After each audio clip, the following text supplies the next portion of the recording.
Elizabethtown is a quirky little movie starring Orlando Bloom, Kirsten Dunst, and Susan Sarandon.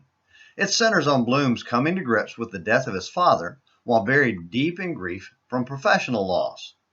The movie begins with his career crashing and burning so badly he's considering suicide when he gets the news of his father's death.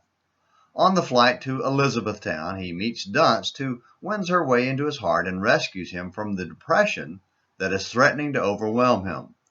While some parts of the movie cannot be recommended, the scenes of him driving across country, laughing and crying as he remembered his dad, are incredibly emotive.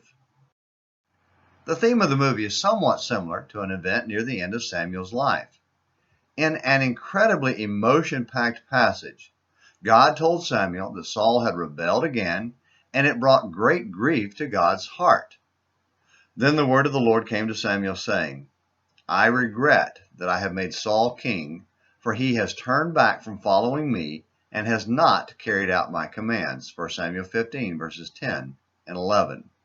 Explicit in that statement is the pain God felt at Saul's turning away from simple trust and obedience. Regret is a powerful word for a heart needing to be consoled.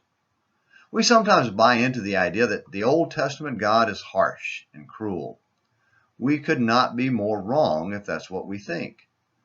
However, implicit in the revelation to Samuel was that Saul's last chance with God had come and gone. God knew Saul would never make it right. Apparently, Samuel had great feeling for Saul too. Notice the short little statement at the end of verse 11. And Samuel was distressed and cried out to the Lord all night. Think about how easy it is to miss the emotive depth of that short sentence by getting caught up in the rest of the story. But if we shift our focus toward a vision of Samuel pouring out his grief at the loss of what could have been for Saul, it is clear there was a deep fatherly love for the man. Not having succeeded with his own sons, Samuel poured his hopes and dreams for Israel's redemption and God's glory into that man. It was gone, thrown away by Saul's stubborn refusal to obey God. But don't forget, so was God. Please, please, please don't miss that. What about you and me? Are we like Saul or Samuel? Or more importantly, like God? Is our heart one of stubborn disobedience that has turned back from serving God like Saul's?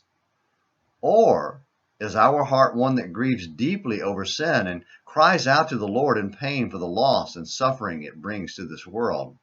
And not just to the world, but to the sinner. Do we grieve over others the way Samuel grieved over Saul?